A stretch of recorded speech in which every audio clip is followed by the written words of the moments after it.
रहीम अस्सलाम वालेकुम, welcome back. और जनाब वाला आज हमारा है लेक्चर नंबर 28 और डोमेन 4। हमारी डोमेन का नाम है कम्युनिकेशन एंड नेटवर्क सिक्योरिटी।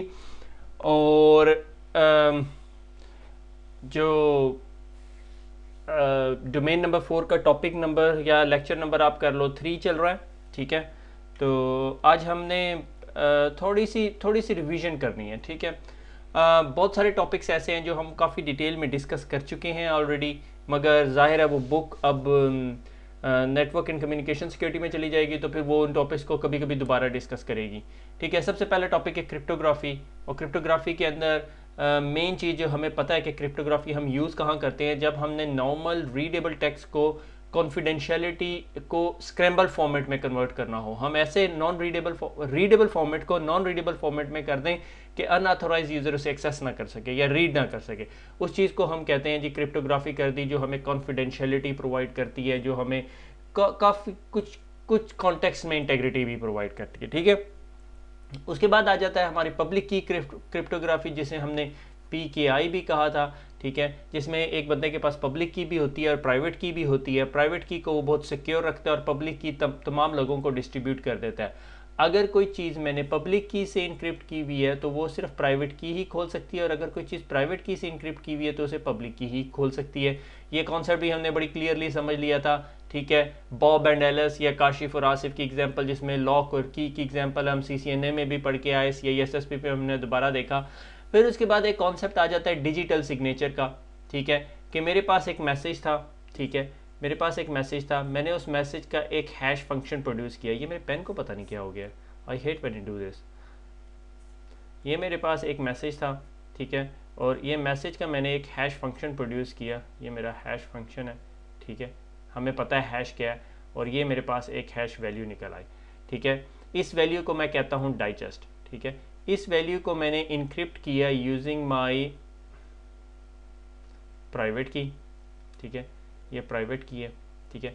इस प्राइवेट की से जब मैंने इसे इनक्रिप्ट किया तो ये कुछ यूं का हो गया, और इस टेक्स्ट को या इस वैल्यू को मैंने अपने डॉक्यूमेंट के एंड पे लगा दिया, जिसे मैंने कह दिया ये मेरा डिजिटल सर्टिफिकेट है, ये डिजिटल सिग्नेचर है। जब ये रेसिपेंट के पास गया, रेसिपेंट ने ये जो पूरा कंटेंट है इसे बाहर निकाला, इस पूरे डॉक्यूमेंट का दोबारा हैश फंक्शन प्रोड्यूस किया, ठीक है।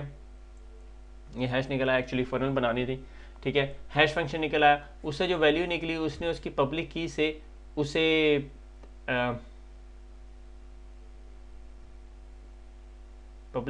उसने उसे वेरीफाई किया। यहाँ गलती होगी, अच्छा एक सेकेंड, मुझे दोबारा क्लियर कर लेना, ठीक है। तो ये मेरे पास टेक्स्ट था, मैंने इस टेक्स्ट को फनल में डाला, ठीक है, MD5 हैश निकाला, ठीक है, जिसे हमने डाइजेस्ट कह दिया। उस डाइजेस्ट को मैंने अपनी प्राइवेट की से इनक्रिप्ट कर दिया, ठीक है, ये इनक्रिप्टेड हो गया। अब ये मैसेज के साथ लगा के भेज दिया। जिस तरह ये मैसेज पहुंचा जिसमें ये लगा हुआ था डिजिटल सिग्नेचर, वो रिसीवर ने इस डिजिटल सिग्नेचर को उतारा, ठीक है, जो कि इनक्रिप्टेड फॉर्मेट में था, उससे डिक्रिप्ट किया यूजिंग द पब्लिक की, क्योंकि मैंने जिस तरह बताया पब्लिक की प्राइवेट से जो इनक्रिप्ट हुआ था वो पब्लिक से डिक्रिप्ट हो जाता है। उसने डिक्रिप्ट किया, डिक्रिप्ट करके उसके पास जो टेक्स्ट वैल्यू आई, उसने उस टेक्स्ट वैल्यू को इस टेक्स्ट वैल्यू के साथ कंपेयर किया जो उसने सेपरेट निकाली थी, ठीक है, और उसने वेरीफाई कर लिया कि ये जो फिंगरप्रिंट और ये जो फिंगरप्रिंट है सिमिलर है और ये मैच कर जाते हैं, ठीक है। This is how this digital signature works, ठीक है। तो एक्चुअली वो जो इनक्रिप्टेड होगा वो उसे डिक्रिप्ट करके देखेगा। समझ आ गई यहाँ तक बात, ठीक है। जिस तरह आप अब हम यहाँ पर पहुँच गए, तो उसके बाद हम लोगों ने उसके बाद देखा कि electronic payment and digital currency की, हमें पता है डिजिटल करेंसी बहुत ज़्यादा होगी है, डिफरेंट किस्म की बिटकॉइन से लेके जिसमें ब्लॉक चेनिंग का कॉन्सेप्ट है। ब्लॉक चेनिंग का कॉन्सेप्ट को मैं यहाँ पे टच नहीं कर रहा, अगर हम उसे टच करें तो बहुत लंबी स्टोरी बन जाएगी। सिर्फ ब्लॉक चेन को ये समझ लें कि लेजर है, आपकी बुक ने डिस्कस नहीं किया, मगर मेरे ख्याल में it's an important topic to know about digital currency. फिर आ गया इलेक्ट्रॉनिक पेमेंट हमें पता है कि इलेक्ट्रॉनिक पेमेंट बहुत इंपॉर्टेंट है और उसके अंदर क्रिप्टोग्राफी एक इंपॉर्टेंट पार्ट है, ठीक है। तो ये जो टॉपिक्स हैं मैं आपको सजेस्ट करता हूँ कि आप सिर्फ रीड थ्रू कर लें, कि आपकी बुक ने पेज बहुत ज़्यादा भरे हुए हैं इसके अंदर और सिर्फ बेसिक कॉन्सेप्ट्स हैं, तो मैं उनके ऊपर इतना वो नहीं करना चाहता क्योंकि वो ऑलरेडी डिस्कस हुई हैं। फिर आ गया सर्टिफाइंग द पब्लिक की रिलेशनशिप, ठीक है, कि जब ये आप पब्लिक की बात कर रहे होते हैं, पब्लिक की हम कह रहे हैं कि हमने किसी को पब्लिक की दे दी, उसने पब्लिक की से इनक्रिप्ट करके दे दिया, तो क्या ये क्या चीज़ है, ठीक है। इसमें दो किस्म के रिलेशनशिप आ जाते हैं। एक है वेब ऑफ ट्रस्ट, जिसमें parties know each other informal way, keys are validated person to person, business to business, के भाई मेरी पब्लिक की है, काशिफ की है, पब्लिक की है, ठीक है। दूसरी चीज़ आ जाती है सर्टिफिकेट अथॉरिटी। इनफॉर्मल वे तो ये हो गया कि काशिफ जो सा है हर हफ्ते जी इस बैंक से काम करता है, या बिजनेस, दो बिजनेसेस आपस में काम करते हैं, हम एक दूसरे की पब्लिक कीज आपस में शेयर करते हैं थ्रू द यूएसबी कर ली और जिस तरह मर्जी कर ली, ठीक है। पब्लिक है तो पब्लिकली शेयर की जा सकती है, ठीक है। एक हो जाता है सर्टिफिकेट अथॉरिटी, कि हम कहते हैं यार मैंने आपसे आज तक मिला नहीं, ठीक है। बिजनेस के अंदर तो बहुत ज़्यादा ये यूं के चक्कर होते हैं कि मैं आपसे मिला नहीं, ये एक बंदा है, ठीक है, और यहाँ पर एक और बंदा है, मैं आपसे मिला नहीं और मैं आपको कोई कंटेंट भेज रहा हूँ, मैं कैसे ट्रस्ट कर लूँगी आपके ही हैं, ठीक है, या आपकी वेबसाइट पे मैं अपना यूज़र नेम पासवर्ड भेज रहा हूँ। तो हम बीच में एक अथॉरिटी बिठा देते हैं जिसे हम सर्टिफिकेट अथॉरिटी कहते हैं। सीए के बारे में ना बहुत डिटेल से मैंने डिस्कस किया हुआ है MCSA के अंदर, माइक्रोसॉफ्ट का जब हमने सीए सर्वर बनाया था। आई वुड सजेस्ट यू, अगर आप उसको डिटेल में देखना चाहते हैं तो ज़रूर वो सीरीज़ देखें। अच्छा, सर्टिफिकेट अथॉरिटी, तो certificate authority in the middle बैठा देता है। जब भी ये बंदा, मैं कहता हूँ कि मैंने आपसे बात करनी है, ये मुझे एक सर्टिफिकेट वापस भेजता है, मैं इस सर्टिफिकेट के एंड पे सिग्नेचर देखता हूँ और वो सिग्नेचर वेरीफाई करता हूँ कि इस भाई साहब का है, ठीक है, क्योंकि मैं इसे ट्रस्ट करता हूँ। ये इसी तरह है कि अगर मैं कहीं जा रहा हूँ, पुलिस वाला मुझे रोकता है और वो मेरे से लाइसेंस पूछता है, मैं उसे लाइसेंस देता हूँ। और स्पेशली आप यूरोपीय यूनियन में अगर हैं, तो आप कहीं भी ड्राइव कर रहे हैं, तो आप अगर रोमेनिया गए हुए हैं या इटली गए हुए हैं, आपके पास यूके का लाइसेंस है, तो आप उन्हें दिखाएंगे तो वो आपको जाने देंगे, क्योंकि वो यूरोपीय यूनियन है, वो ट्रस्ट करते हैं उस सर्टिफिकेट अथॉरिटी को, या वो अथॉरिटी जिसने आपको वो दिया है, ठीक है। उसके बाद आ जाता है क्रिप्टोग्राफिक पॉलिसी, ठीक है। सबसे पहला इशू है कि यूज़र ट्रस्ट, कि भाई क्या यूज़र ट्रस्ट करता है उस सर्टिफिकेट अथॉरिटी को, क्या यूज़र एक्सेप्टेबिलिटी है, ठीक है। फिर दूसरा पोर्शन है कि यूज़र की चॉइस, कि क्या यूज़र के पास हार्डवेयर इंक्रिप्शन की चॉइस है या क्या यूज़र के पास नॉन हार्डवेयर बेस्ड इंक्रिप्शन की चॉइस है। ये डिपेंड करता है यूज़र के ऊपर, यानी कि क्रिप्टोग्राफी के अंदर इश्यूज़ हैं, ठीक है। से फॉर एग्जांपल एक बैंक है, वो आप लोगों को अपनी कोर बैंकिंग एप्लीकेशन या इंटरनेट बैंकिंग को लॉगिन करने के लिए यूज़र नेम, पासवर्ड और कोई एक प्रीशिएट की या कोई एक ऐसी वैल्यू दे देता है, जबकि दूसरा बैंक आपको एक हार्डवेयर इंक्रिप्टर देता है, आप उसमें अपना क्रेडिट कार्ड डालते हैं, पिन नंबर देते हैं, वो एक आपको पिन प्रोड्यूस करके देता है और आप ऑथेंटिकेट करते हो, ठीक है। दैट डिपेंड्स कि आपका यूज़र कितना वो है।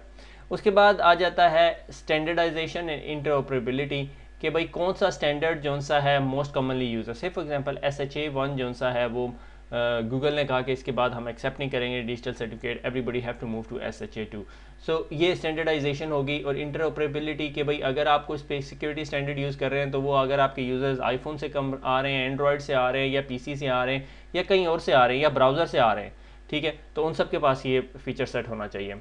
और इसके अलावा ये हो रहा है कि बहुत सारी गवर्नमेंट्स जो सी हैं वर्ल्ड वाइड जो है वो क्रिप्टोग्राफी के इश्यूज से भी तंग हैं। उसकी वजह यह है कि कुछ हाई एंड इंक्रिप्शन एल्गोरिदम्स जो से हैं वो गवर्नमेंट के लिए क्रैक करना मुश्किल हो जाता है, कभी कभी वो सिक्योरिटी इन्वेस्टिगेशन करते हैं। तो यूके के अंदर भी गवर्नमेंट वाज प्लानिंग के भाई वो एक लिमिटेशन लगा दें कि जी AES से फॉर एग्जांपल, मुझे एग्जैक्ट पता नहीं है क्या लेजिस्लेशन बन रहा था, बन नहीं रहा था, वो डिस्कशन में था, वो कैंसिल हो गया, कि लिमिटेड इंक्रिप्शन यूज़ कर सके, कि आप ज़्यादा स्ट्रॉन्ग इंक्रिप्शन ना कर सके ताकि आपकी सिक्योरिटी एजेंसीज आपको देख सके, ठीक है।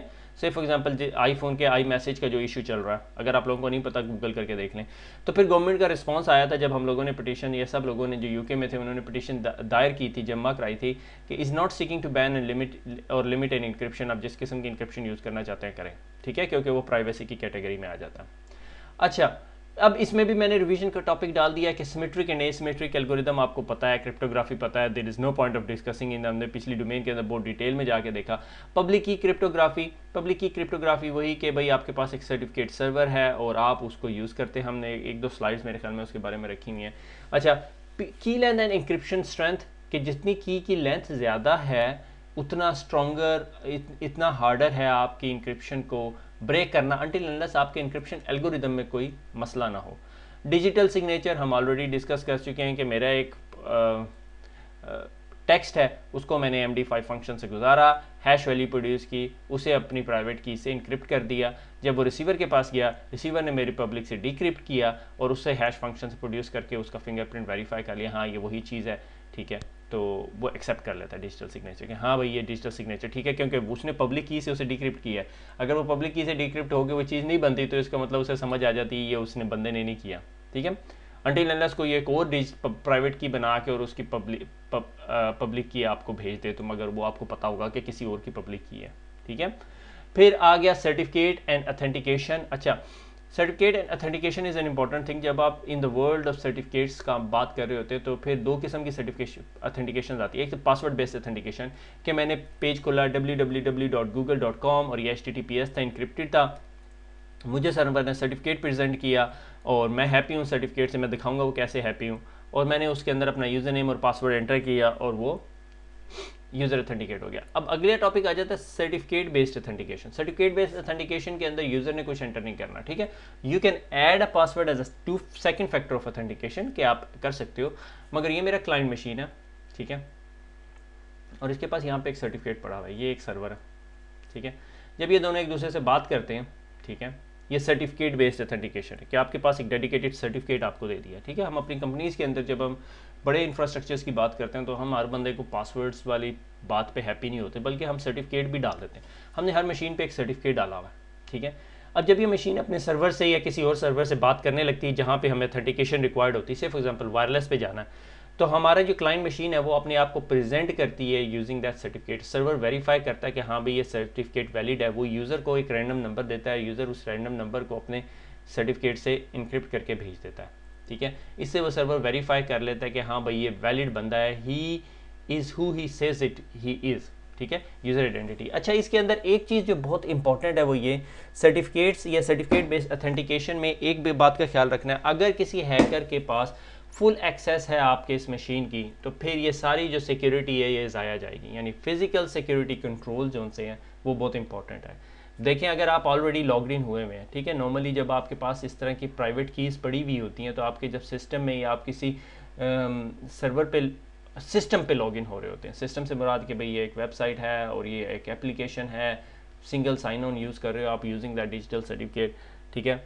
तो आप जो सा है जिस तरह लॉगिन होते हैं तो आप एक दफ़ा पासवर्ड देते हो, वो ये आपके पास एक संदूकची या एक डब्बा पड़ा होता है, उसके अंदर आपके सारी प्राइवेट कीज़ पड़ी होती हैं, वो तमाम पे एक्सेस मिल जाती है उस सिस्टम को, ठीक है। अगर इस मौके पे आपका सिस्टम पे कंप्रोमाइज़ फुल प्रिविलेज हासिल कर लिया, एडमिनिस्ट्रेटिव लेवल प्रिविलेज हासिल कर लिया आपके हैकर ने, तो वो सारा कुछ ले जाएगा आपका, ठीक है। अब जब वो ले जाएगा फिर देखेंगे कि क्या करते हैं, ठीक है। तो ये जो है बहुत इंपॉर्टेंट है कि जब ये हम ये प्रोसीजर्स की बात करें तो हम मेक श्योर कर रहे हैं कि हम फिजिकल सिक्योरिटी की बात नहीं कर रहे कि कोई ऑलरेडी कीबोर्ड माउस पे ऑलरेडी लॉग्ड इन मशीन पे बैठा हुआ है, ठीक है। इसीलिए कहते हैं वो जो मशीन अनअटेंटिव हो जाए 5 मिनट के लिए तो उसे जो सा है वो लॉक कर दिया जाए। सिक्योरिटी पॉलिसीज़ या वो PCI कंप्लायंस के अंदर यूज़ होते हैं इस तरह के स्टैंडर्ड्स, तो ISO में भी है। Type of certificates. अच्छा, अब सर्टिफिकेट्स की टाइप, ठीक है, हमें ये पता चल गया हम सर्टिफिकेट से इंक्रिप्शन भी कर सकते हैं, ठीक है, PKI पब्लिक प्राइवेट। हम अपनी आइडेंटिटी भी सॉर्ट ऑफ वेरीफाई कर सकते हैं, वो देखना चाह रहे हैं कि टाइप ऑफ सर्टिफिकेट्स क्या हैं, ठीक है, कि क्लाइंट SSL सर्टिफिकेट, ठीक है, identify the client to server, कि भाई क्लाइंट बताता है कि हाँ मैं ये हूँ, जो मैं इस एग्जांपल में बता रहा था कि यूज़र ने जब वायरलेस पे कनेक्ट करना है। डिजिटल साइनिंग के लिए यूज़ होता है, साइनिंग के लिए यूज़ कर लिया मैंने, ठीक है।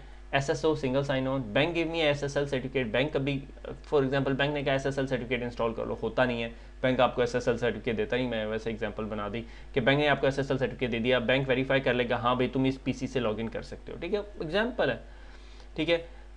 सर्वर SSL सर्टिफिकेट, सर्वर की आइडेंटिटी वेरीफाई करने के लिए जब आप gmail.com पे जाते हैं आपको इस बात की क्या गारंटी है वो Gmail है या नहीं, ठीक है ना, दैट इज़ वेरी इंपॉर्टेंट, ठीक है। फॉर एग्जाम्पल तो गूगल का मैंने सर्टिफिकेट ही खोला हुआ है,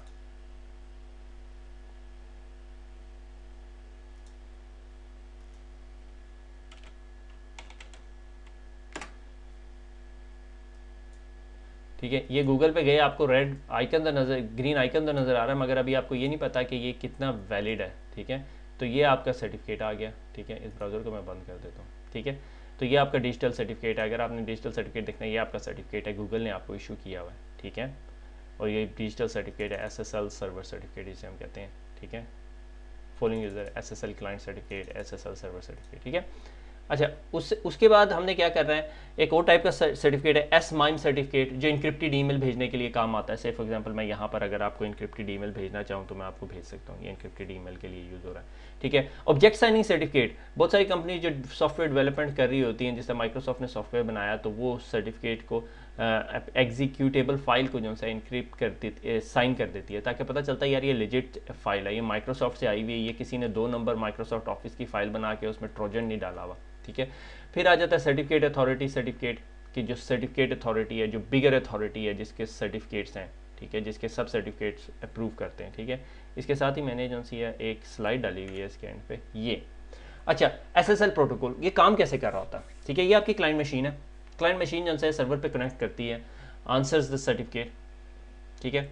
द सर्वर जो है वो रिप्लाई करता है और उसके साथ अपना एक सर्टिफिकेट दे देता है। सर्टिफिकेट के अंदर वो अपनी वैलिडेशन, ये क्लाइंट मशीन वैलिडेट करती है, ट्रस्ट करती है, integrity with the domain name सारा कुछ वेरीफाई करती है कि ये सर्टिफिकेट अगर urduitacademy.com को इशू हुआ है, इस सर्टिफिकेट के अंदर ये ना लिखा हो डिस्टिंग्विश नेम urduislamacademy.com, ठीक है। वो उर्दू IT अकेडमी को जो इशू हुआ, उर्दू IT अकेडमी, आपका ड्राइविंग लाइसेंस आप अपने अब्बा जी के ड्राइविंग लाइसेंस नहीं पुलिस वाले को दिखाएंगे, ठीक है, अपना ही दिखाएंगे जिसपे आपका नाम, आपकी तस्वीर लगी हुई है, ठीक है।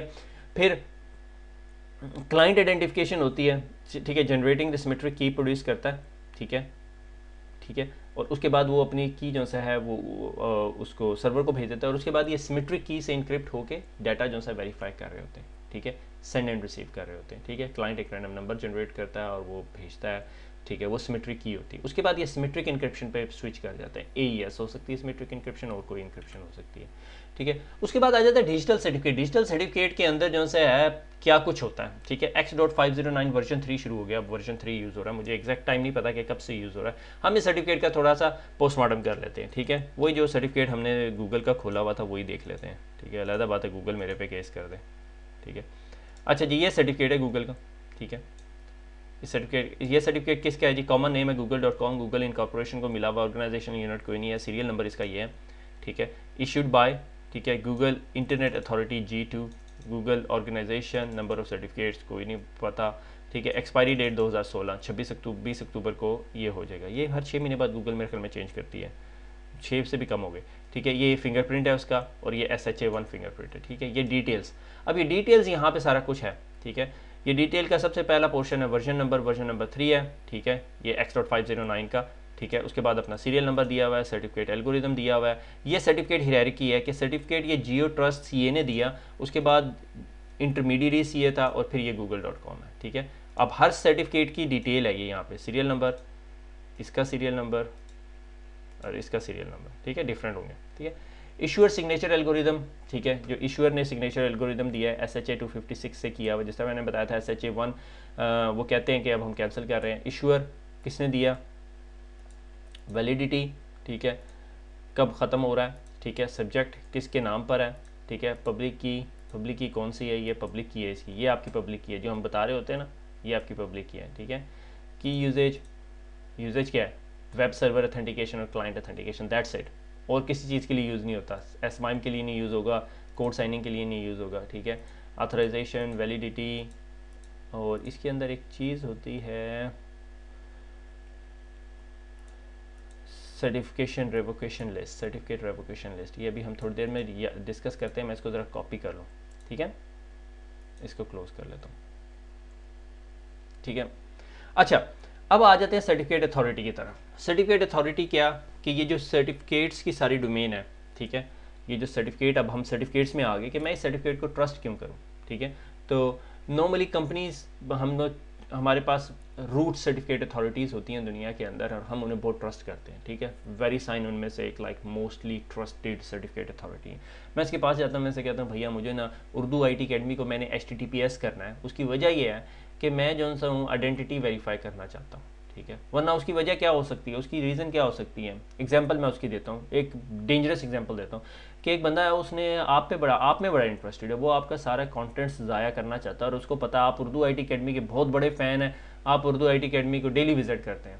तो वो बंदा क्या करेगा, आपके DNS पॉइजन कर देगा और जिस तरह आप उर्दू IT अकेडमी पे जाने की कोशिश करेंगे तो आप you would land up on to some other website, ठीक है, जो उर्दू IT अकेडमी की लुक लाइक होगी, ठीक है। और आप उसको HTTP करेंगे या HTTPS करेंगे, जो भी आपके सूरत हाल होगी, और आपको के पास मेलवेयर डाउनलोड हो जाएगा। एक छोटी सी एग्जांपल है, ठीक है। इसकी हाईली सोफिस्टिकेटेड एग्जांपल ये कि उर्दू IT अकेडमी उस पर यूज़र नेम पासवर्ड भी एक्सेस करवाती थी, ठीक है। तो हमने क्या किया, हमने उस वेबसाइट को HTTPS करना है अब, ठीक है। उर्दू IT अकेडमी ने अब अपनी वेबसाइट को एक नंबर 1 हमने अपनी आइडेंटिटी मेंटेन करनी है ताकि कोई स्पूफ ना कर सके, वरना उसे फिर एक डिजिटल सर्टिफिकेट भी उर्दू IT अकेडमी के नाम पे लेना पड़ेगा, वो ऐसे नहीं मिलेगा, ठीक है। तो अब मुझे एक डिजिटल सर्टिफिकेट चाहिए www.urduitacademy.com के नाम पे। मैं एक रूट सीए के पास जाऊंगा, रूट सीए कहेगा अच्छा तुम ऐसा करो कि अपनी वेबसाइट के ऊपर ये फाइल रखो। मैं अपने वेब सर्वर पे ये फाइल रखूंगा, वो वेरीफाई करेगा आइडेंटिटी, फिर मुझे एक डिजिटल सर्टिफिकेट दे देगा और वो मैं सर्टिफिकेट जो है अपने वेबसाइट पे रख दूंगा। फिर हमारे वो ग्रीन कलर का लॉक आ जाएगा वेबसाइट पे। अभी हमें इस तरह की ज़रूरत नहीं पड़ी, मगर आईडी हमारे पास होना चाहिए, उसके लिए पैसे लगते हैं। तो खैर एनीवे, तो ये रूट सर्टिफिकेट अथॉरिटी जो से मुझे सर्टिफिकेट दे देती है। कभी कभी रूट सीए की जगह ना एक और सीए होता है जिसे हम कहते हैं इंटरमीडिएट सीए, कि रूट सीए कंपनीज अपना बनाने के बाद ना उसे शट डाउन कर देती हैं कि वो कंप्रोमाइज़ ना हो। उसके बाद इंटरमीडिएट सीए सबको सर्टिफिकेट सेल कर रहा होता है, दे रहा होता है। ठीक है, हाँ भाई काशिफ तुम्हें चाहिए, आसिफ तुम्हें चाहिए, इतने चाहिए, ये चाहिए, वाइल्ड कार्ड सर्टिफिकेट चाहिए। अच्छा, इस बात की क्या पॉसिबिलिटी है कि आपने किसी बंदे को सर्टिफिकेट दिया और वो बंदा जो सा रोग हो गया, या आपको पता चला यार वो तो था इन 2 नंबर था। ठीक है, उसकी एग्जांपल ये कि भाई काशिफ ने एक बंदे को अपना सिस्टम एडमिन बनाया हुआ था, उसने जी 2 नंबर उर्दू IT अकेडमी के नाम पे सर्टिफिकेट इशू करवा लिया। उसके बाद वो छोड़ के चला गया। अब उसने वो सर्टिफिकेट उसके पास है, मैं अपनी सर्टिफिकेट अथॉरिटी के पास जाता हूँ, उसे कहता हूँ भाई मैं एडमिन हूँ वेबसाइट का और हम ये सर्टिफिकेट रिवोक करना चाहते हैं। ठीक है, तो वो सर्टिफिकेट अथॉरिटी अपने पास एक लिस्ट बनाती है जिसे हम सर्टिफिकेट रेवोकेशन लिस्ट कहते हैं। ठीक है, ये मैनुअल प्रोसेस है और ये ऑटोमेटेड प्रोसेस है OCSP। OCSP के अंदर थोड़ा सा इशू ये है कि इसके अंदर ना हैकर अपना रीप्ले अटैक कर सकता है। ठीक है, अगर आप इसको इम्प्लीमेंट कर रहे हैं तो आपने मेक श्योर करना है कि OCSP प्रॉपरली इम्प्लीमेंट हुआ हुआ है, जिसके अंदर तमाम सिस्टम्स के ऊपर OCSP इनेबल्ड है और उसके साथ नॉन्स भी इनेबल्ड है। ठीक है, तो सर्टिफिकेट रेवोकेशन लिस्ट, जिस तरह अभी हमने सर्टिफिकेट रेवोकेशन लिस्ट देखी थी, ठीक है, हमने देखी थी, अभी हमने अपने सर्टिफिकेट के अंदर हर सर्टिफिकेट के साथ आपको सर्टिफिकेट रेवोकेशन लिस्ट मिलती है, CRL डिस्ट्रीब्यूशन पॉइंट। ठीक है, CRL डिस्ट्रीब्यूशन पॉइंट एक ऐसा पॉइंट होता है जो मेरे रूट सर्टिफिकेट ने रखा हुआ होता है। ठीक है, या अथॉरिटी ने रखा होता है कि अगर कोई सर्टिफिकेट वैलिड ना रहा तो हम क्या करेंगे। ठीक है, और ये कनेक्टेड इंक्रिप्शन है कि मैं कौन सी इंक्रिप्शन से कनेक्टेड हूँ यूजिंग दिस डिजिटल सर्टिफिकेट। ठीक है, अब मैं आपको CRL वेबसाइट पे लेके जाता हूँ। वो कोई इतनी बड़ी रॉकेट साइंस नहीं है, मगर जस्ट टू नो, जब देख लोगे आपको तो फिर याद रहेगी चीज़ें। ठीक है, ये ब्राउज ओपन, ये आ गई। ठीक है, ये वो तमाम सर्टिफिकेट्स हैं जो इस सर्टिफिकेट अथॉरिटी ने रिवोक किए हुए हैं। ठीक है, ये सीरियल नंबर है, ये सर्टिफिकेट है और ये जी रिवोकेशन डेट है 20 जनवरी 2016 को। 20 जनवरी 2016 को, ये 15 जून 2016 को। ठीक है, कंसेशन ऑफ ऑपरेशंस, पता नहीं क्या है ये, एफिलिएशन, सीजेशन ऑफ ऑपरेशन, कोई ऑपरेशन सीज हो गया है। ठीक है, ये जनरल सर्टिफिकेट रेवोकेशन लिस्ट है जहाँ पे आप जाके ये वेरीफाई कर सकते हैं यार ये सर्टिफिकेट कहीं कैंसिल तो नहीं हो गया, गो कि मैंने उसे 5 साल के लिए दिया था मगर अब कैंसिल हो गया। ठीक है, उसके बाद registration authority act as a like a front end of a CA। ठीक है, by retrieving the entity request, कि भाई किसी बंदे ने अगर कोई रिक्वेस्ट करनी है तो मैं ये रजिस्ट्रेशन अथॉरिटी के पास जाऊंगा। से फॉर एग्जांपल बहुत फेमस रजिस्ट्रेशन अथॉरिटी है godaddy.com। ठीक है, वो बहुत फेमस अथॉरिटी है, तो उनके पास आप जाके आप उन्हें कहते हो कि मुझे डिजिटल सर्टिफिकेट चाहिए। अब तो मेरे ख्याल में सर्टिफिकेट भी देने लग गए हैं। ठीक है, मुझे ज़रा इसको हटा के कहीं साइड पे करना, मैं आपको ये एक्चुअली स्लाइड दिखाना चाह रहा हूँ। अच्छा जी, होता क्या है, ये यूज़र का क्लाइंट ब्राउज़र है। ठीक है, ये वेरीसाइन से मैंने रूट सर्टिफिकेट है, ये वेरीसाइन का रूट सर्टिफिकेट है, मेरा सर्टिफिकेट नहीं है। ठीक है, मैंने ये रूट सर्टिफिकेट को अपने पास इंपोर्ट कर लिया, मेरे ब्राउज़र में ऑलरेडी होता है, ये माइक्रोसॉफ्ट हमें देती है बाय डिफ़ॉल्ट। ठीक है, वरना माइक्रोसॉफ्ट को कैसे पता ये ब्राउज़र में, जब आप google.com खोलते हो तो हमें क्या पता ये गूगल का सर्टिफिकेट है। गूगल के नीचे जो स्टैंप लगी हुई होती है वेरीसाइन की या जियो सर्टिफिकेट अथॉरिटी की या godaddy की, वो स्टैंप की जो कॉपी है वो हमारे पास पड़ी होती है, जिसे हम कहते हैं रूट सर्टिफिकेट। ठीक है, और अगर इंटरमीडिएट है तो इंटरमीडिएट भी, तो यानी ये मेरे पास सर्टिफिकेट है, इस पर ये गूगल का सिग्नेचर, ये वेरीसाइन का सिग्नेचर है, ये वेरीसाइन के दूसरे बंदे का सिग्नेचर। अब इन 2 सिग्नेचर्स की कॉपी मेरे पास होनी चाहिए। ठीक है, अब उसके बाद मैं नेट स्केलर सर्वर सर्टिफिकेट, या मैं अपने लिए एक सर्टिफिकेट बना लिया और उस सर्टिफिकेट को अपने नेट स्केलर में डाल दिया या अपने सर्वर में डाल दिया। अब जब यूज़र मेरे सर्वर पे आके कनेक्ट करता है तो मैं उसको ये सर्टिफिकेट दे देता हूँ। तो सर्टिफिकेट पे ये जो मोहर होती है, ये जो सिग्नेचर होते हैं, ये जो 2 सिग्नेचर बने हुए हैं, मैं दोबारा कर नहीं सकता, ये वेरीफाई कर लेता है। ठीक है, क्योंकि इसके पास इसकी भी कॉपी पड़ी, इसकी भी कॉपी पड़ी, तो इसे पता होता है कि यार ये बंदे को मैं ट्रस्ट कर सकता हूँ। This is how your certificate trust works. ठीक है, ये हमने MCSA के अंदर जो सा है बड़ी डिटेल में डिस्कस किया हुआ। इसको वापस ले आते हैं, इस स्लाइड को वापस ले जाते हैं। ठीक है, तो वापस चलते हैं अपने इस लेक्चर की तरफ। अच्छा, उसके बाद आ गया सिक्योरिंग द नेटवर्क कंपोनेंट। हमने यहाँ डिजिटल सर्टिफिकेट कंप्लीट कर लिया कि हमें पता चल गया पब्लिक की क्रिप्टोग्राफी, प्राइवेट की क्रिप्टोग्राफी, सिमेट्रिक एसिमेट्रिक सारा कुछ हमें पता है, हम बहुत दफ़ा पढ़ चुके हैं, ठीक है। अब आगे जी securing the network component, network components को कैसे सिक्योर करना है। ये टॉपिक आज हम पूरा कंप्लीट नहीं करेंगे मगर थोड़ा सा टच करेंगे। बहुत हाई लेवल व्यू है, ठीक है, हम इसकी बिल्कुल डेप्थ में नहीं जाएंगे और मैंने बड़ी कोशिश की है कि मैं खुद ना जाऊं क्योंकि ये मेरी खुद फील्ड है। Secure routing and deterministic routing. अच्छा, अब आपके पास एक ऑफिस है, आपने उसके लिए इंटरनेट कनेक्शन लेना है, मगर उस इंटरनेट कनेक्शन पे आपने सिर्फ अपने रिमोट ऑफिस के VPN कनेक्ट करने हैं। तो क्या उस ऑफिस में, क्या उस टनल के ऊपर या उस इंटरनेट कनेक्शन के ऊपर आपको कोई google.com या hotmail.com या yahoo.com जाने की ज़रूरत है? नहीं है। तो इसके लिए मैं कहता हूँ कि मैंने अपने ISP के रूटर को कहा कि यार मुझे ये सारे राउट्स पब्लिश करने की ज़रूरत ही नहीं है, ठीक है। ये मेरा रूटर है और इसने सिर्फ इन 4 साइट्स पे जाना है, ठीक है। एक लंदन में, एक पेरिस में, एक डेनमार्क में, एक स्वीडन में, ठीक है। मुझे इसके अलावा कहीं जाने की ज़रूरत नहीं, मुझे एशिया, चाइना, रशिया, USA जाने की ज़रूरत ही नहीं है, ठीक है। तो इस चीज़ कॉल्ड डिटर्मिनिस्टिक राउटिंग, ठीक है। कभी कभी आप ऐसा करते हो। इसके लिए नॉर्मली आप ये करते हो कि आपके पास अगर एक ऐसा सर्विस प्रोवाइडर मिल जाता है जो आपको इन तमाम जगह पे कनेक्टिविटी देते हो, आप उसे कहते हो यार इन तमाम लिंक्स को ना सिर्फ इधर तक ही राउट करो, ठीक है। That is your network perimeter stuff. Network perimeter normally ये एक ऐसी चीज़ होती है जो आपके नेटवर्क की बाउंड्री पे लगा हुआ होता है और आपके नेटवर्क को इंटरनेट से कनेक्ट कर रहा होता है, ठीक है। ये एब्सोल्यूट सिक्योरिटी नहीं देगा, कुछ हद तक आपका बहुत जो फुटप्रिंट है वो ख़त्म कर देगा, ठीक है। उसके बाद आ जाता है बाउंड्री राउटर। यही आपका बाउंड्री राउटर जिसकी मैं बात कर रहा हूँ, इसको अनवांटेड सर्विसेज ब्लॉक कर दें, ठीक है। आपको ज़रूरत ही नहीं है कि कोई बंदा आपको आके टेलनेट की सर्विसेज यूज़ करे या SSH की सर्विसेज यूज़ करें, तो आप वो रिक्वायरमेंट ब्लॉक कर दें। आप IP स्कीम्स ब्लॉक कर सकते हो, ठीक है। से फॉर एग्जांपल RFC 1918 तो सबसे पहले आप ब्लॉक करते हो। कोई पॉसिबिलिटी नहीं है कि 10 के नेटवर्क का बंदा यहाँ पर आए 20 के 192 का या 172 का। और उसके अलावा भी बहुत सारी सर्विसेज आप ब्लॉक कर देते हो। जो अनवांटेड सर्विसेज आपको इस लिंक पे नहीं चाहिए, अनवांटेड सर्विसेज जो आपको इस लिंक पे नहीं चाहिए, वो आप सारी ब्लॉक कर देते हो, ठीक है। उसके बाद आ जाता है ब्लाइंड स्पूफिंग, ठीक है, कि TCP सीक्वेंस नंबर जो सा है वो कंप्रोमाइज़ करना चाहता है, मगर अब ऑपरेटिंग सिस्टम ने बहुत रैंडम सीक्वेंस नंबर्स की टेक्निक्स इंप्लीमेंट कर दी है जिसकी वजह से it's very very hard to blind spoof someone, ठीक है। TCP हैंडशेकिंग में जो सीक्वेंस नंबर आता है, ठीक है, मैं एक पैकेट भेज देता हूँ, हालांकि मेरी उस सर्वर के साथ कम्युनिकेशन नहीं हो रही, तो एक ऐसा पैकेट भेज देता हूँ जिसका सीक्वेंस नंबर बिल्कुल मैंने सही है गेस कर लिया, और जिस तरह वो पैकेट सर्वर मशीन के पास जाता है, मशीन फ़ौरन रिप्लाई कर देती है हाँ हाँ हाँ, तो वो हैकर के लिए बहुत फ़ायदेमंद होती है। मगर अब ऑपरेटिंग सिस्टम्स ने रैंडम सीक्वेंस नंबर शुरू कर दिया तो इस वजह से it's very very hard to exploit it, ठीक है। अगला आ जाता है man in the middle attack. आपको पता है कि कोई बंदा जो है रास्ते में दो कम्युनिकेशन पाथ के मिडल में बैठा हुआ है और वो that is called man in the middle, और वो कंट्रोल कर रहा है आपकी सारी ट्रैफिक, ठीक है। That is very very dangerous, ठीक है। और आपने मेक श्योर करना होता है ऐसा पॉसिबल ना हो। तो उसके लिए सबसे इंपॉर्टेंट चीज़ होती है आपका, जब ये राउटर है और ये सारी ट्रैफिक लेके जा रहा है तो आपने मेक श्योर करना है कि ये बहुत सिक्योर हो आपका राउटर, ठीक है।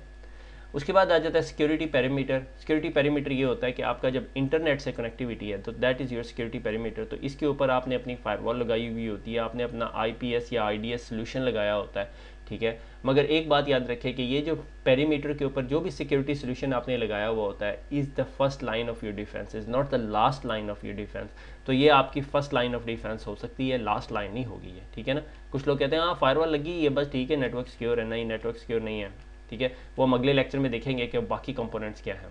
फिर उसके बाद एक कॉन्सेप्ट आता है नेटवर्क पार्टीशनिंग का। ये बहुत इंपॉर्टेंट कॉन्सेप्ट है, बहुत कम कंपनीज़ में इंप्लीमेंट होता है मगर आजकल बहुत ज़्यादा लोग डिस्कस कर रहे हैं। होपफुली देयर इज़ इम्प्रूवमेंट कि इंटरनेट है, इंटरनेट के बाद आपने सबसे पहले जो सर्वर्स रखने हैं वो DMZ public bastion host type की चीज़ें रख लें, ठीक है। उसके बाद फिर एक फायरवॉल या सिक्योर लेयर से गुजर के एप्लीकेशन जोन बनाएं और फिर उससे फायरवॉल से गुजर के इंटरनल जोन बनाए जहाँ पर आप सबसे एक्सपेंसिव सबसे क्रिटिकल कंपोनेंट्स अपने रखें। तो आपके सबसे critical components actually 3 layers of protection से गुजर के आ रहे होंगे। अगर खुदा ना खास्ता कहीं आपने छोटी मोटी यहाँ पे गलती कर दी तो कोई मसला नहीं है, या अगर आपकी ये वाला पूरा जोन जो है कंप्रोमाइज़ हो गया तो फिर भी हैकर ने 2 जोन्स आपको एक्सेस करके ही आपको कंप्रोमाइज़ करना है, ठीक है।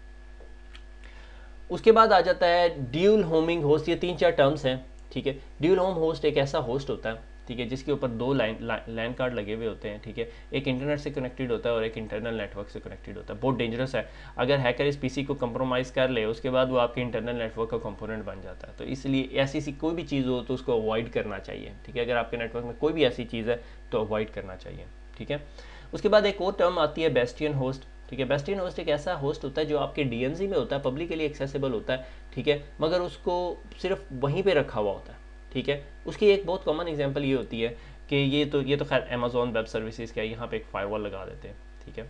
तो बेस्टियन होस्ट एक ऐसा होस्ट है जिसे मैं कनेक्ट करता हूँ और उसके बाद इस होस्ट से मैं तमाम पीसीज को एसएसएच कर सकता हूँ, ठीक है। जब इससे फारिग हो जाऊँ तो मैं इसको शट डाउन कर देता हूँ। बेस्टियन होस्ट की डिप्लॉयमेंट बहुत ज़्यादा पॉसिबिलिटीज़ के साथ है, इसलिए it's very very hard to explain it, ठीक है। मगर बेस्टियन होस्ट एक ऐसा होस्ट जो पब्लिकली एक्सेसिबल होता है और बड़ा सिक्योर्ड ऑपरेटिंग सिस्टम होता है उसके अंदर अनवांटेड सर्विसेज रन नहीं हो रही होती, ठीक है, और उसको सिर्फ एक स्पेसिफिक पर्पज़ के लिए यूज़ किया जाता है। से फॉर एग्जाम्पल एक कंपनी को एफटीपी सर्वर चाहिए और उन्होंने पब्लिक डोमेन में रखा हुआ है डीएमजी टाइप के अंदर, तो वो बेस्टियन होस्ट हो सकता है, ठीक है, ये होस्ट है।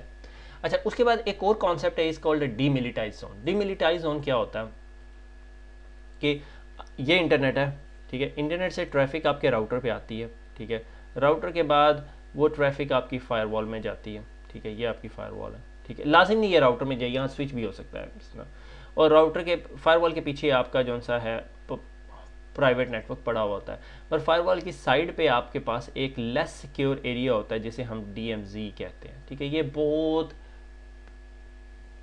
हाई लेवल अंदाज़ा आपको दे रहा हूँ, ठीक है। तो एक्चुअली अगर किसी ने आपके डीएमजी से को कंप्रोमाइज़ करना है, ये डीएमजी को एक्सेस करना है, तो आपके डीएमजी पे सर्वर पड़े हुए होते हैं जो एक्सेसिबल होते हैं। से फॉर एग्जांपल आपका वेब सर्वर हो सकता है, आपका मेल सर्वर हो सकता है, आपका क्या हो सकता है, प्रॉक्सी सर्वर, एप्लीकेशन सर्वर जो आप लोगों ने लोगों के लिए ओपन किया हुआ है। कुछ कंपनीज जो सी हैं वो ऐसा करती हैं कि डीएमजी भी दो किस्म के बना देते हैं, एक वेरी ओपन डीएमजी जिसे कहते हैं और एक कंट्रोल डीएमजी, ठीक है। से फॉर एग्जांपल मैं इन 3 कंपनीज के साथ काम करता हूँ और मैंने इन्हें एप्लीकेशन देनी है, मैं इन्हें अपने इनसाइड नेटवर्क पे एक्सेस नहीं देना चाहता और इनके पब्लिक आईपी एड्रेसेस को मैं वाइट लिस्ट करके इस डीएमजी में जाने देता हूँ, और बाकी जो ओपन वेबसाइट्स हैं जिसे चाइनीज़ भी एक्सेस कर सकते हैं, रशियंस भी एक्सेस कर सकते हैं, कोरियंस भी एक्सेस कर सकते हैं, पूरी दुनिया एक्सेस कर सकती है, तो वो मैं ओपन डीएमजी में रख देता हूँ। तो ओपन डीएमजी बहुत लेस सिक्योर होता है, ठीक है, लेस ट्रस्टेड हम उसे कह सकते हैं, सिक्योर नहीं कह सकते, लेस ट्रस्टेड, उसमें हम सारी चीज़ें रखते हैं। मगर डीएमजी वाला जो पोर्शन है वो मोर सिक्योर होता है और इनसाइड उससे भी ज़्यादा सिक्योर होता है, ठीक हो गया। मेरे ख्याल में आखिरी स्लाइड है, नहीं, उसके बाद आ जाता है ट्रांसमिशन मीडिया। ये बुक आपकी ट्रांसमिशन मीडिया की बात करती है। तो कॉपर मीडिया, हमने सीसीएनए की ये सारी स्लाइड्स पढ़ लीजिएगा, लेक्चर्स पढ़ लीजिएगा पहले 10-20, तो आपके सारे टॉपिक कवर हो जाएंगे, ठीक है, बहुत डिटेल में कवर हो जाएंगे, ठीक है। तो सबसे इंपॉर्टेंट जो चीज़ जो यहाँ पे नोट करने वाली है, कैटेगरी 5 केबल 100 Mbps देती है, 5E 1 Gbps और कैटेगरी 6 10 Gbps कनेक्टिविटी देती है। फिर उसके बाद फाइबर्स आ जाती हैं, मल्टी मोड फाइबर और सिंगल मोड फाइबर के बारे में मैंने बड़ी डिटेल से बताया। मल्टी मोड में मल्टीपल बीम ऑफ लाइट जारी होती है, सिंगल मोड में एक बीम ऑफ लाइट जारी होती है, मगर ये डिस्टेंस बहुत ज़्यादा कवर करती है सिंगल मोड, ठीक है, और ये भी बहुत इंपॉर्टेंट टॉपिक है, ठीक है। और मैंने यहाँ पे बस स्टॉप कर दिया क्योंकि इसके बाद अब हम फर्दर जो उनसे है सिक्योरिटी टॉपिक्स में जा रहे थे, जो कि मैंने कहा कि अगली दफ़ा डिस्कस करेंगे। तो आज हम जो सा है ये 3 टॉपिक्स डिस्कस किए हैं। नेटवर्क एक्सेस कंट्रोल डिवाइसेस के बारे में, एंड पॉइंट और कंटेंट डिस्ट्रीब्यूशन, ये मेरे ख्याल में अगले लेक्चर में कवर करेंगे, फिर उसके बाद बाकी टॉपिक्स आ जाएंगे, ठीक है। तो खुश रहें, दुआओं में याद रखिएगा, फिर मुलाकात होगी, अल्लाह हाफिज़।